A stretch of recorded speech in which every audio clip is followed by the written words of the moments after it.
Welcome to the Geekcentric podcast, and welcome to our spoiler-filled discussion for Invincible Season 4. No matter the cost, every last Viltrumite must die.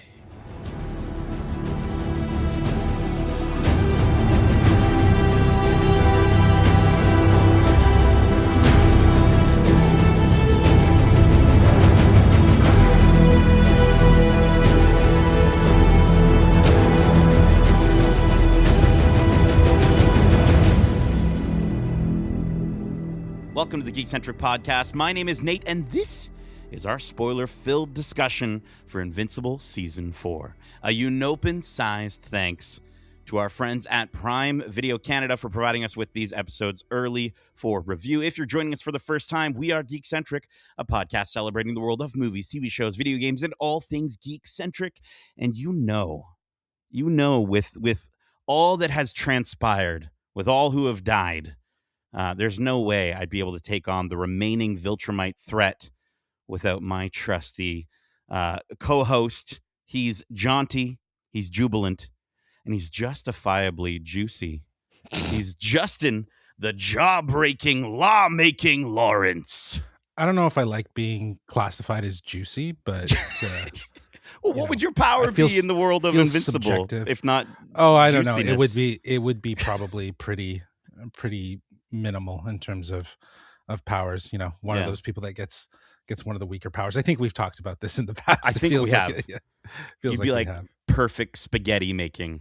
A perfect skill, or like the ability to, like, I don't know, tell you when you need to shit or something like that. Like, I kind of like that one. And then maybe you get stronger and stronger in the ability, and then you can make people shit. Right? Right? And I just snap a finger. Think about that. Thragg's up there. Thragg is up there in space, right? And he's making people shit their pants on a whole other level. No, for sure. I actually did a few times with this finale episode. I will tell you that. But imagine, right? You're up there with him, and he's like giving his big old whatever speech or whatever, and then he just shits his pants. Like, that's got to be. That changes. I feel like that's a superhero power for, like, The Boys. Oh, yeah, you're right. Maybe it's the other Prime Video superhero show. Dude, I'm excited to talk about this finale. We are at the finale for the 4th season of this show. It's interesting because I think with this show, you know, we talked about how, and we've talked about in the past just with these shows, these series, where it's like the gaps are too long in between. And it feels like they've sort of made a course correction with Invincible. You know, just high level, obviously we're going to be getting into it, but what did you think of this season overall? I thought it was great. I think it was, again, top tier of what you would expect. I was surprised to see how many people were sort of bashing the animation. I'm like, it's been 4 seasons of the same animation. Do you know what I mean? Yeah. Like, and they've been pretty obvious. We've talked about it in our spoiler free. They've been pretty open about how they cut corners, and to your point, how they've been able to reduce that time between season to season, because you're right, like that first season, I think it was 2 years maybe before we got season 2. I might be wrong on that, but I hope it wasn't longer. But the fact that there was a big gap between those 2 seasons really did set a course for you know, Prime Video and I believe it's Skybound studios to kind of, like, you know, step it up and kind of, you know, find a way to be a little bit tighter, close those gaps, get these seasons out so that people can enjoy, because it's a show that clearly people are enjoying.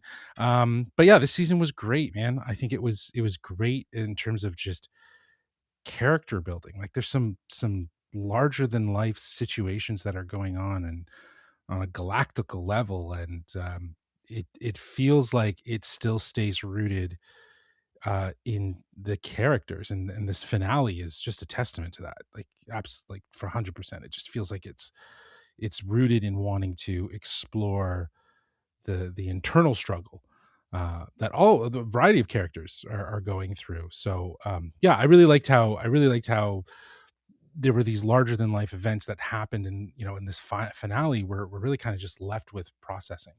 You know, and I think that's what was so beautiful about it.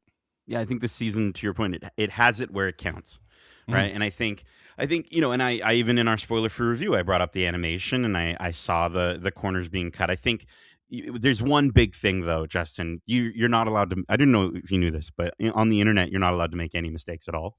I don't know Okay. if you've ever heard about this. So Yeah, if yeah. you make a single a single bigger mistake, which is having a PNG clip out of a character pop out of frame, like pop in the distance, and it pops completely, disappears. Hmm. That's a big deal, and that makes waves. I don't know if you caught that in the second last episode of this season. There is a moment where one of the Viltrumites he's just floating in the background, and then he literally just disappears, like completely, as if like the animation was cut short. So Didn't notice it. Didn't no, notice it. Exactly, and I don't know. Obviously the people who are looking for those things might notice it, but when it gets brought up on the internet, of course, everyone freaks out quite a bit. And I think it's just a little bit of yes, them cutting corners, them pointing it out, like I said, in the past, in a funny way, Mm. and then obviously that gets compounded and compounded. But again, this season has it where it counts, and the storytelling was so good, and I think it kind of shows us. And we were talking about this as we were sort of watching through the episodes of like, how are they going to keep this going? How are they going to continue? And obviously the books are far reaching. Neither of us have read the books, so there won't be any spoilers in terms of book spoilers going into this and talking about what our thoughts of what the future might be. But before we get to the future, let's talk about, our high level for this season. Yeah, phenomenal, excellent, amazing. I'm probably there with this as one of the my favorite of the seasons. Actually, I think it is my favorite of the season of the past few seasons. But I wanted to kind of jump in and say, what are some of those top moments throughout this season before we get all the way to this finale, that kind of had you hyped going through the, what is it, 8 episodes in total? Yeah, yeah. There were some moments in the early episodes, like at the beginning of the season, that really stood out. You know, the moment, was it the first episode when he when he kills that like squishy alien, Yeah, the brain alien? yeah. The ending of the first the first episode Hmm. where Mark, kills I can't remember the character's name. But he But was the one infected with the sequins. he was basically he was the hive mind, right? He was the center of the Yes, hive mind, the queen, if you will. sure. And you know, it was shocking. It was unexpected. I think he did what he had to do.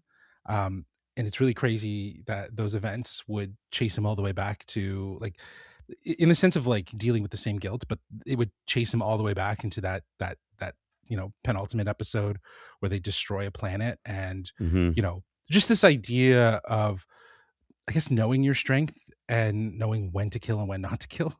And I think this is something that Mark was dealing with throughout this season. And to start off the season with a moment like that was pretty huge. And again, the action and the whole situation of it all was incredibly like, oh my god, of episode one. It was what a great way to kind of start it off. But yeah, the way it ended, I think it really does set a tone for what Mark is like, sort of on the journey of exploring and feeling and understanding, you know, guilt and the idea of understanding his strength and like I said, when to kill and when not to kill.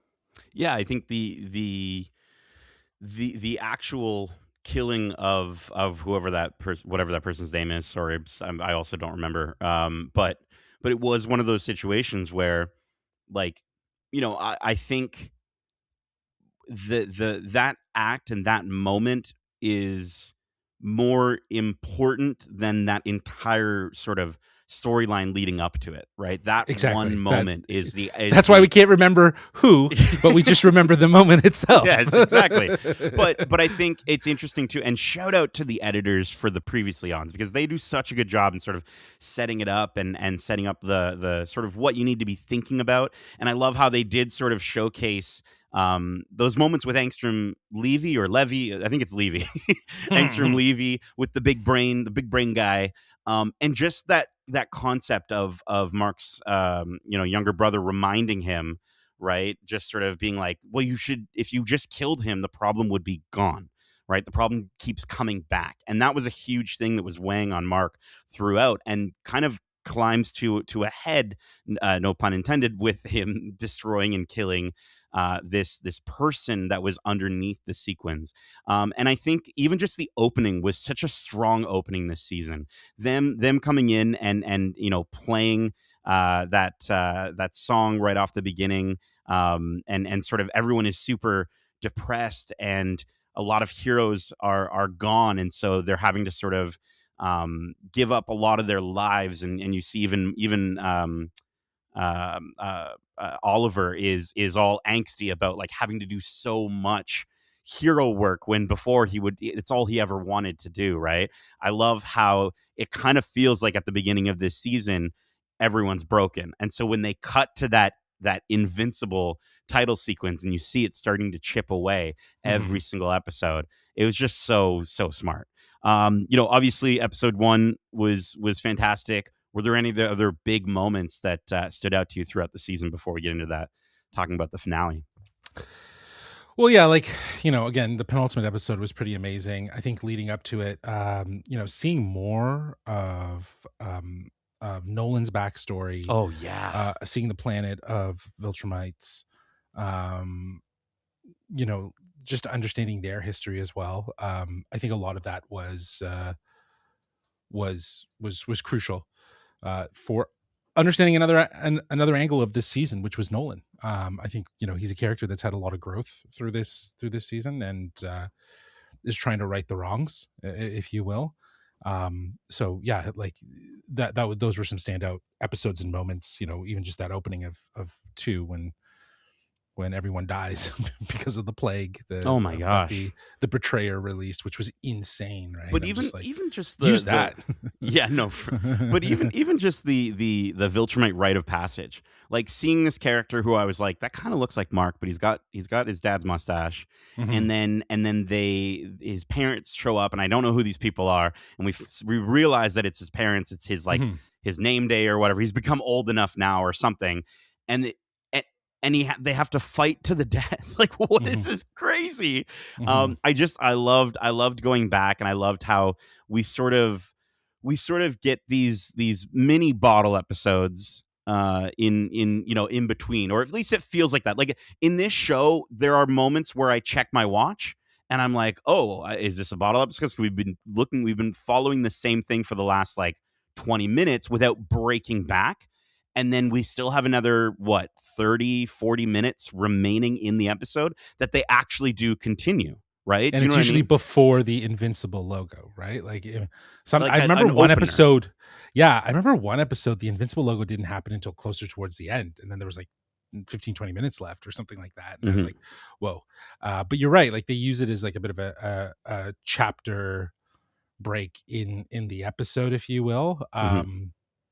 Yeah, I think the one thing, and we kind of talked about it, but I think it was episode 4. I think we talked about it on our spoiler free, but episode 4 was probably the weakest of the episodes. Like it was still a good episode. It just really was that bottleneck episode you were talking about, where it just deviated from everything. And actually, in the grand scheme of things, I don't understand how that episode fits into any sort of relevance of the season, unless you want to argue this idea of Mark in hell and the actions that of the actions that he's committed if he would go to hell.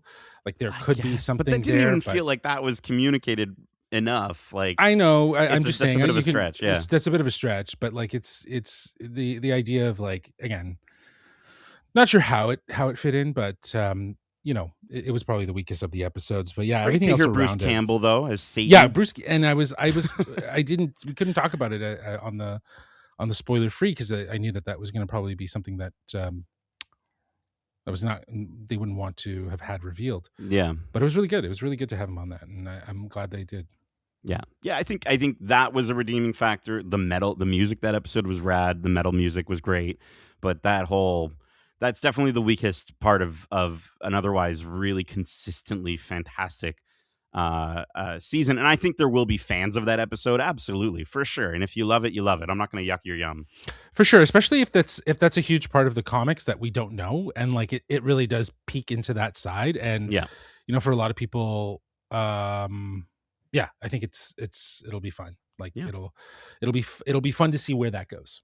I want to shout out uh, kind of two. I would say two of my like MVPs or of the season, and that has to be Alan this season and Zoe, who we couldn't talk about Zoe in our spoiler free. It was very specific not to mention Zoe, who I guess is they've swapped the gender of the Hmm. character from the comic books, but Zoe Deutsch is so delightful in this show.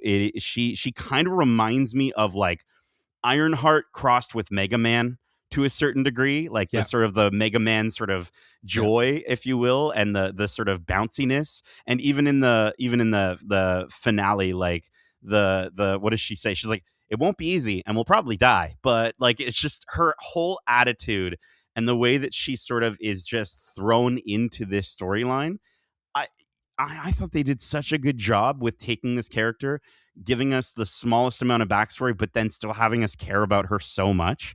Hmm. And her interactions with Alan this whole season, her playing the video games, like them just like chilling and okay, one more level was so fantastic. Were there any other sort of big standouts, or what did you want to talk about those two at all? Any big moments with Alan or Zoe?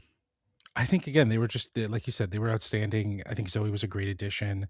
I think this coalition, this team that they've put Hmm. together of guardians and, or if you will, was fantastic, and they all brought something to it. I love Seth Rogen. You know, Alan is can do no wrong, and to have more of him in this show was an absolute delight, and to have him, end up where he ends up, replacing. I guess it's Theodos is his name. Hmm. Replacing Theodos, as sort of this leader of a galaxy and multiple planets. It's pretty huge. So I hope to see more of him or hear more of Seth too. So yeah, it was great. Yeah, what a great sort of like he is now the leader of the universe, like the coalition Hmm. of it's just it's so cool to sort of see that. And he's out of his depth, or he's beyond his depth a little bit, but he's also kind of like the perfect person to be running things.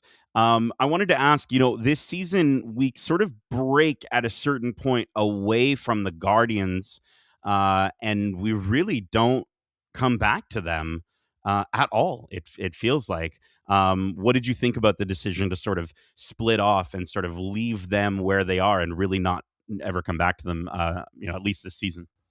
For sure, it definitely felt like a very drastic pivot to not Hmm. have them in any of the stories. I guess past episode 5, because I think that's where they step through that portal and disappear. Hmm. Um, but that said, this is a world that we're going to come back to. These last 3 episodes from 6 to 8 were really about the sort of the universal, the galactical quality of the story. So I think these last 3 episodes are kind of meant to be a part 1, part 2, part 3, Hmm. even if they don't say it in the title. So I think it's just a bit of a pivot to kind of focus on that story. But yeah, it's I feel like we'll come back. There's 3 of them lost in that portal. They that got stuck in through that portal, and they're on another planet. So we'll figure out what's going to happen with that. It was cool to come back and see in the finale them trying to experiment opening portals, but to kind of see if they can find a way to get them home. But other than that, I'll wait to see what happens with them in the next season, which I'm sure we'll get. Yeah. Now, you brought up the penultimate episode a Mhm. few times. Let's dig in just a bit there. I wanted to sort of ask about um, something that sort of crossed my mind during that episode, which they sort of find a way to answer, but then also I'm not sure how I feel about it, in the sense that we had that unbelievable moment with Mark fighting Conquest earlier in the season, having all of his guts ripped out, like all of them. And I think we even had a conversation afterwards of like how much guts are actually in a person. It feels like Mhm. there's a lot more. But then also the idea of how Viltrumite is Mark, that he's able to survive something like that. And then we do see Thetis, his head is fully ripped off. So they can die. And so getting to that end moment where Oliver is in the state that he's in, right? Mark and Nolan are in the state that they are in.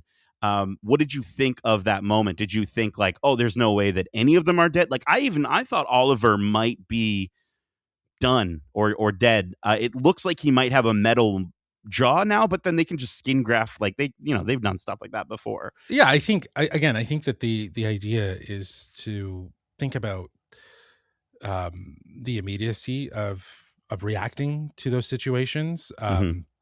I guess most of your guts are kind of intact if they're just hanging out. We don't know the speed in which Viltrumite can heal if they're actually tended to properly. It did look like Mark had some problems or was kind of weaning because they couldn't necessarily give him the necessary proteins and viable, nutrients he needed for him to actually heal properly. Yeah. So to see, Oliver in what I'll call the back to tank, healing. Obviously, he's getting an immediate sense of nutrition and he's resting and so on and so forth. He's in an induced coma probably Right. as well. But they so can heal. expedite that Probably process even more. So Yeah. I think a head kill is obviously like harder to come by too because there's a lot of nerves that need to resettle. Yeah. Reconnect to kind of get that to work. But again, this world we don't know, and I'm okay with people coming out of it seriously injured, and I think the way both Mark and Nolan kind of come out of the events of the penultimate is probably more reflective of how they, it shows more damage in a lot of ways rather than the physical. So, well, let's talk about it. Let's talk, especially that mental damage, right? For Mark, right? And the PTSD. I think it was one of those things where he is going through quite a bit. I want to talk about the fake outs, but before we do, I think throughout episode 7, there were so many moments where I was like, why has Thragg not thought of Earth? Earth is, I guess, such a small thing on his radar. And then as soon as his home is taken away, he thinks of their home. And we end up with they've gone to Earth. We get to the beginning of the finale episode. Am I wrong for thinking that they did wipe out like a whole ass city? Because at a certain point in the episode, Thragg's like, we have done nothing to your planet. And I'm like, no, that was part of his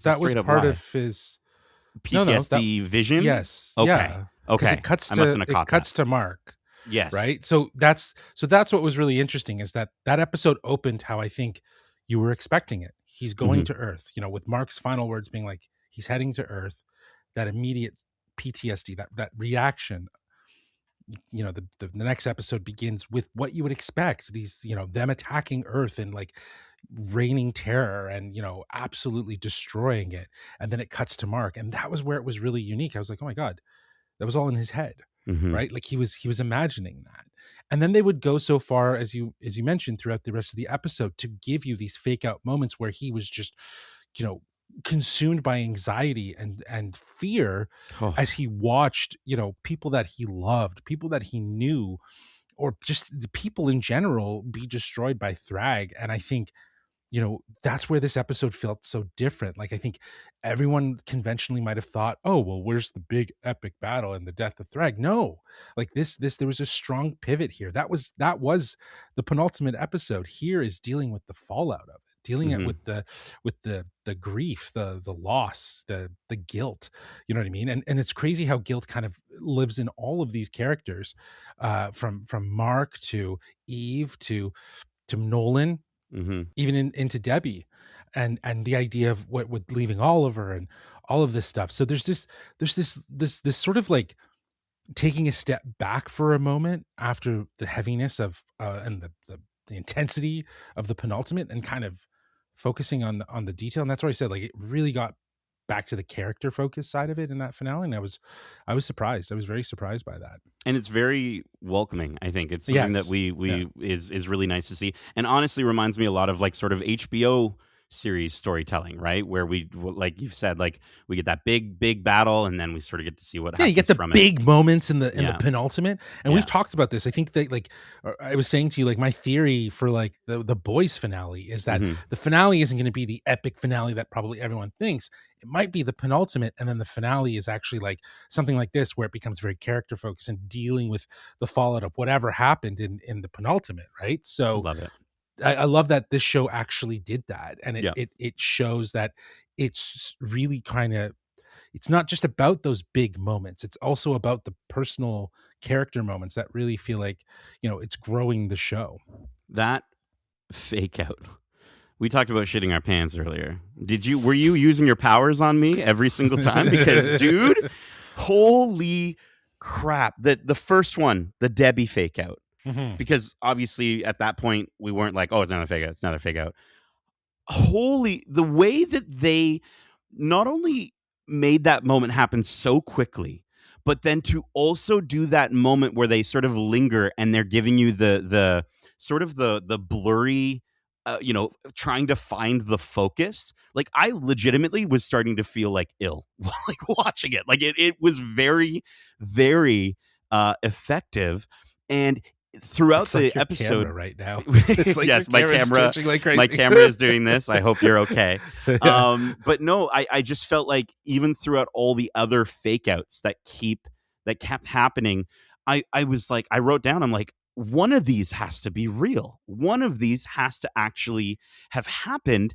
And I'm so happy that that's not necessarily the case, but oh my goodness, they were absolutely horrendous and awful. Like I at least thought that Cecil was maybe the one that died in that moment, right? Like I was like, they kept spinning the wheel. No, so like the thing is that as soon as it became clear after like the first one, and as we got more of them, it became clear that, like, okay, these are all just him haunting himself, right? With the fear. Yeah. But I was like, they're already there. Like they're already there. They're hiding, right? Because they either want to reveal themselves at the right time, because you wouldn't just go there and destroy the planet. You know what I mean? You would go there and wait. Yeah. You know what I mean? Like if you were hunting, you would probably do that, I imagine, right? Like that feels like you wouldn't just attack, right? You want these guys, so, but when he showed up in the sky, I was like, okay, this one feels like it's going to be real, right? Because there's no one there. He's not seeing it through the lens of the people that he sees and knows that he wants to protect on Earth. He's seeing it in the moment himself. I'm like, that's real. This is going to be a real moment, and it really did pan out to be a very interesting conversation. Before we get to that conversation, yeah, I want to bring up a conversation that happened earlier, and before she had her eyeballs squished out in that vision. I want to talk about Eve. I want to talk about, it was such a heavy character moment. And I want to talk about, like, we see Eve for the first time. They embrace.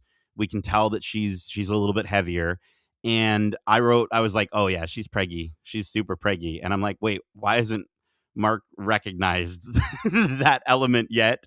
And then it got to a certain point in the episode, and I was like, she still hasn't told him. Oh, good. She's going to tell him. Oh my gosh, her eyeballs are getting squished out. No, wait, that's not real. Oh, good. She's going to tell him. And after that whole roller coaster, she says, I had an abortion. How did that hit you? What did you think of that sequence and how Mark responded? Well, again, I feel like it was kind of like, to your point, there was things that were happening leading up to it. And I was like, so wait, is she pregnant? Has she not told him? Do you know what I mean? There's obviously signs, she even remarked about, her change in her body. And then, when they're on the roof and they're talking, and I'm thinking in my head, I'm just like, is this where he's going to tell her? I was floored by the fact that it was the opposite. And I was like, oh my God.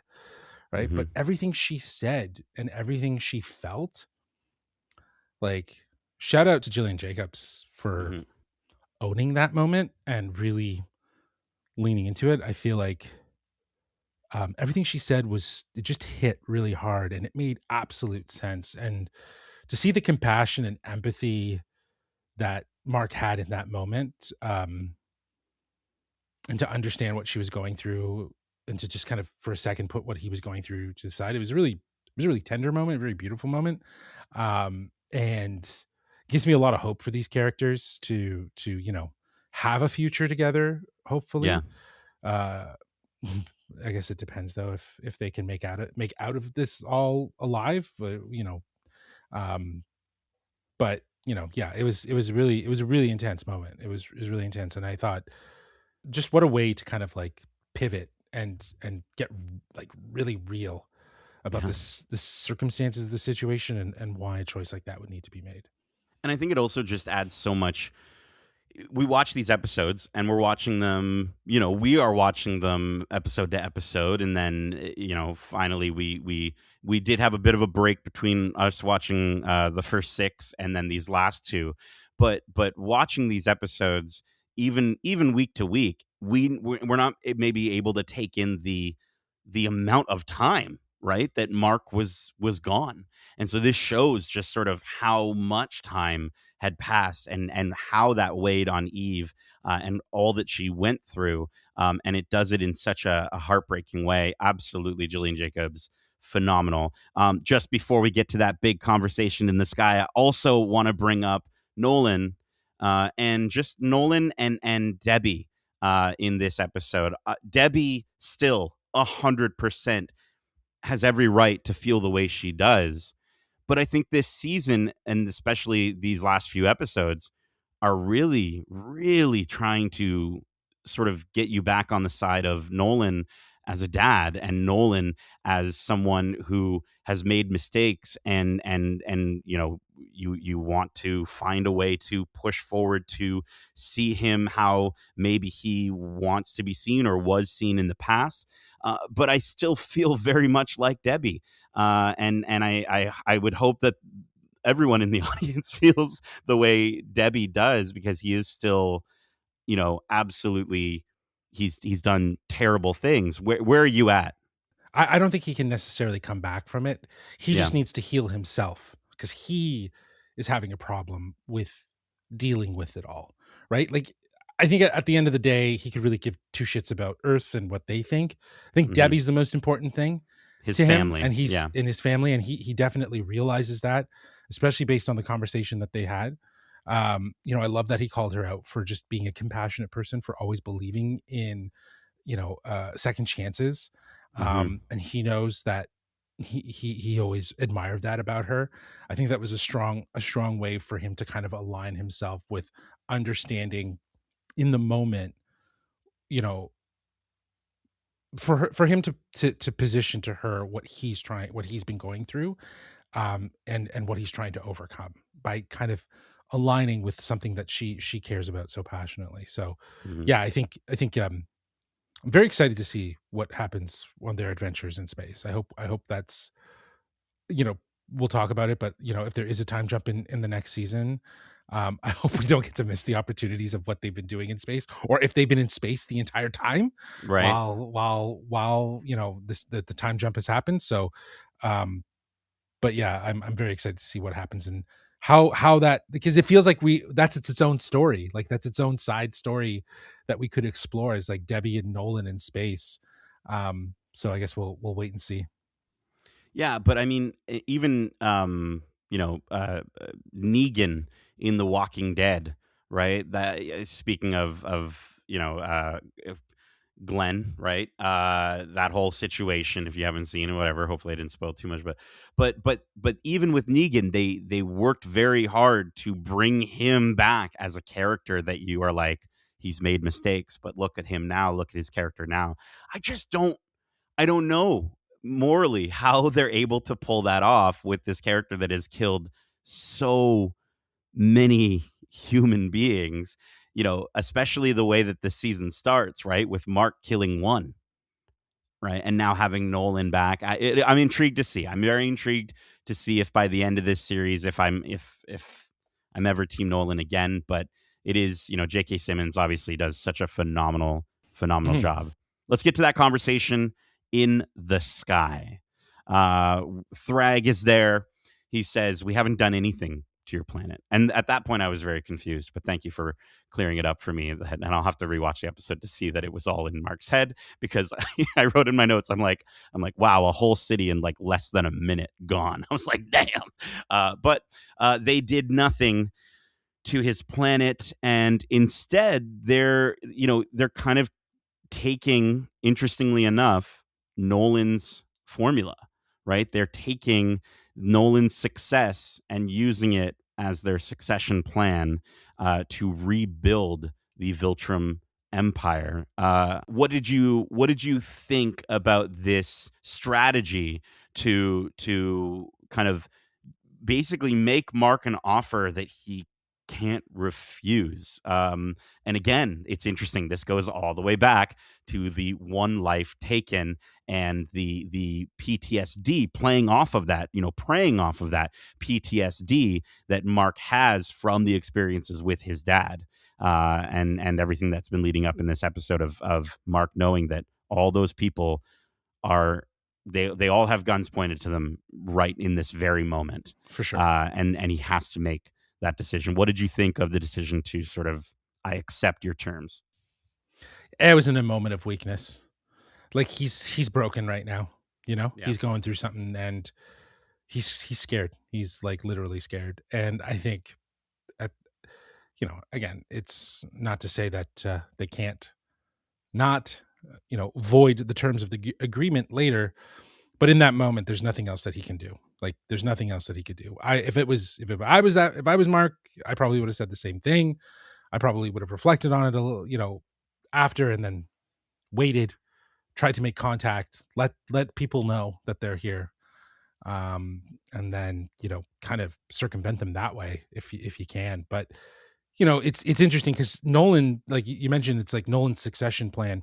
Like it seems like his mission was to go out and find other species that Viltrumite could live on through, right? Because especially after the plague, Mhm. right, and having everything that happened. So this was always the plan, right? Is to find a species. In the fact that I think Thragg, saw what Nolan was able to create from Earth with Mark. That's why he's there. You know what I mean? Like, that's why he's there. He's like, he was strong, and we can make more of them, and we will make more of them as it happens. So Yeah. it's going to be wild. It's going to be wild to see how it all happens and how it all breaks down.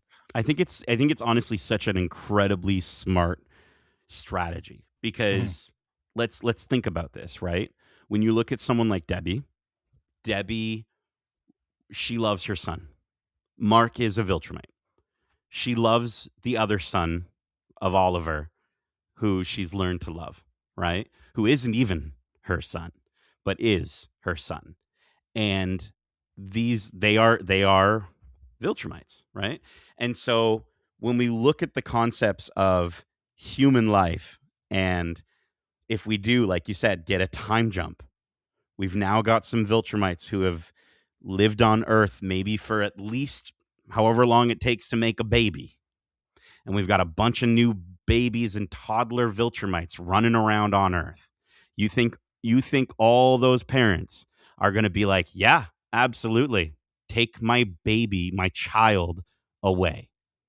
No shot. And so how do you get under the skin of all these humans? How do you get to a place where that scourge virus is no longer an option? It starts becoming this thing of, well, who's a Viltrumite, who's a human, and then what does that all actually mean? I think that is what's really exciting to explore in the future of these stories. And I think it's so incredibly smart to, again, prey off that aspect of like family and we are now your family, whether you like it or not. And sort of, I just think it's going to be really interesting to sort of see how they do that. If they do a time jump, like, are we, you know what I mean? Like, how does that work? I don't know what would happen. I could see like a 5-year, 3-year time jump. And what will be striking is if they're still looking for Viltrumites and Mark hasn't said a thing. and they've Oh been there my for that gosh. long, and Bro. they're still looking and they don't know. And He I think keeps a secret. that's an obvious tension that can happen. The obvious thing is that they could come back and he gets new perspective, and then they decide to go at it. I think the other thing that's interesting, because I understand aspects of what you're saying about the idea of like family or whatnot. I wonder though if what makes Mark different is his humanity in relation to his Viltrumite. And I think that that's the thing that they can't account for. They think that they can just make more and maybe grow them and make them be Viltrumites, but the reality is that their humanity and their compassion, their empathy, the things that define them as human, will never go away. So will they want to kill Earth, their family, their friends, especially if they're not made aware of the fact that they are Viltrumites? Because I don't think that they're doing this to tell people like hey, we're gonna do it, and I'm an alien and you're gonna have a baby for me. Like, they're doing it covertly, right? Like, they're planting 100%. their seeds and being vessels, if you will. I don't know if that's derogatory, but they're trying to grow them. They're trying to regrow their species in a very covert way. And I don't know if that's going to necessarily work out to their benefit. And does it lead to the idea of like, again, like I'm saying, what is human, what is Viltrumite, what is pure Viltrumite, right? And to your point, I love that. Oh, I see love what that, you mean, like the blending of those things. Yeah. Right. The idea of not accounting for the Mark of it all, the human of it all, the Debbie of it all. Right. Yeah. And that relationship that is going to form between a mother and human a child, mother's relationship, or a father and a child, exactly. right? A human mother's relationship with a child is much different than I imagine than a Viltrumite's mother. Oh, we've seen child. It. Yeah, that's what I'm saying. It, right? Exactly. So they can't raise their young the same way that they normally would. They literally cannot if they do want to stay covert. I get that we have some female Viltrumites as well. Yep. Do you know what I mean? So again, it can go both ways. The compassion that a child might have for their father, it goes both ways. So it's like, don't want to just say, I don't want to just say that it's like just moms, right? No, but no, not at all. Obviously comparing the sentiments of like what Mark has gone through, but seeing the fact that he's gone through that because he is both human and Viltrumite. So yeah. And I think, yes, we did see probably from what we saw it felt like there were more male Viltrumites than female Viltrumites, but absolutely it'll be interesting to sort of see how that all nets out. I think they said 38 Viltrumites in total. There are 38 Viltrumites. Yeah. He's so good. Lee Pace was fantastic. Dude, Lee Pace. Oh, I love Lee Pace so much. But I think the one thing that I also wrote down was, can they clone the Viltrumites? Is there a way that they could find to clone the Viltrumites that are there before they're able to spread their seed or whatever, and replace them covertly to the degree of now we have them in control? You clone everyone but Thragg. Thragg is the only one left, and then you just go to town. that would be the goal, I think, if they wanted to. Cecil would have like a figured that Cecil out. thing. Yeah, he probably already tried it and it failed. Do you know what I mean? Yeah. They probably tried to see if they could at least clone like a cell of theirs to see if it was the same density and the same likeness and stuff. And if it was, then there's probably a good chance they could clone them. But I think there's something to do with all of that. It feels like too easy of a sitch. But again, I think it'll be interesting to see how next season 5, if we get a season 5, I don't know. There's been no news. Have you heard any news about a season 5? I haven't, but I can't imagine ending on a cliffhanger like that without them knowing something's in the hopper. Well, it kind of leaves them in a place where it's like, if they need to take more time, then they can take a little more time. And if that go read feeds the into the story, well, no, but if that feeds into the story and it's like, there is a time jump, then, that helps. So the Scourge virus is a thing. A perfected version of the Scourge virus is a thing. Which will affect both Viltrumite and humans. Yes, correct. Right? So. In this instance, right? Especially if we do go into that time jump. So that'll be interesting to sort of see. And I think that line that I read off at the top, no matter the cost, every Viltrumite must die, it does put our lovely, Unopin in a quite a predicament. Kind of as we wrap up here, do you think that obviously is going to be a big deal? Is that trigger pulled, and do we end up seeing maybe a big divide in this Mark and sort of the coalition? Are they going to be at odds? Are they going to be fighting? I can't imagine that Alan's going to be doing it. Come willingly. on, Alan. He can't. He has too much. He was fighting for Mark and Nolan when he was in Oliver, when he was in that county or that council meeting. Yeah. And I think that it just shows the empathy, the sense of the degree of loyalty and companionship that Alan has to both Nolan and Mark, that I don't think he would do it willingly. I could see someone else maybe slipping in there and maybe trying to do it, and trying to steal it and maybe do it themselves. Mm-hmm. And maybe that causes a rift because Alan never told anyone that it existed. I don't think that he's going to get off the hook for having it and not saying anything about it. But I just don't see him being the one that's going to release it unless he's pushed to some sort of incredible degree of he has to. Mm-hmm. Do you know what I mean? Then that's it. But again, we'll have to wait and see what happens with that. But yeah. And do we get back to the Guardians?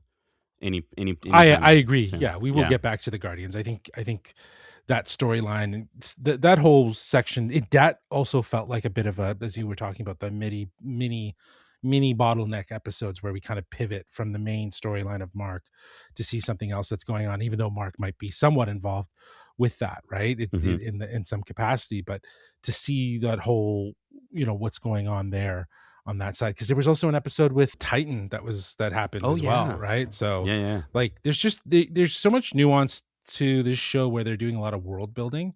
So I can't see us not seeing the Guardians or seeing Titan again, or having some sort of layer of interaction between all of it, because he's still a hero of Earth, and if he's back, he's going to be pulled into some different events, right? And that's very much the cadence of how we got into a lot of these events, was through the lens of Mark, right? So even the episode when we go to hell, it's because Mark got pulled to hell, right? So it's not like we just went to hell.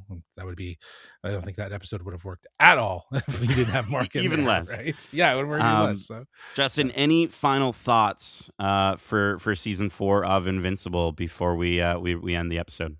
I've said most of it. This has been a great season. I really enjoyed it. Even with the episode 4 bottleneck going to hell, I would overlook that. The season just really did something impeccable with focusing on character and growth that is, it's appreciated and welcomed. Yeah. Well, that is it for our spoiler-filled discussion and review for Invincible Season 4. We hope you enjoyed it, and if you want to share your thoughts on this season or any of the series or movies we cover, well, I'm gonna dodge Justin's ability to use his special powers to make me shit myself and punch him square in the face. It's not going to do anything because he's a Viltrumite, and my fist is just going to break off of his cheeks. Not those cheeks. And he's going to let you know how you can reach us. Well, they can reach us at wearegeekcentric@gmail.com. That's wearegeekcentric@gmail.com. Or they can reach out to us on Twitter at geekcentricyt, or they can find us on Instagram and TikTok at wearegeekcentric. Keep in mind, we also have a ton of other great episodes covering the latest in movies and TV shows, including our recent spoiler-free reviews for Star Wars, Maul, Shadow Lord, the Super Mario Galaxy movie, Invincible Season 4, Marvel Television's Daredevil, Born Again Season 2, and Project Hail Mary. Plus, we've got some great interviews to check out, like our most recent interview with Takahiro Hira from Monarch, Legacy of Monsters Season 2. Justin sat down with Takahiro to discuss the complexity of portraying a character caught between duty and family. It's a bit of a spoiler filled conversation, Correct. which is Yes. rare for our sort of our short form interviews. Justin, do you want to shout that out? And Yeah, if you're not up to speed on season 2, then I would definitely hold on listening to the review, the interview.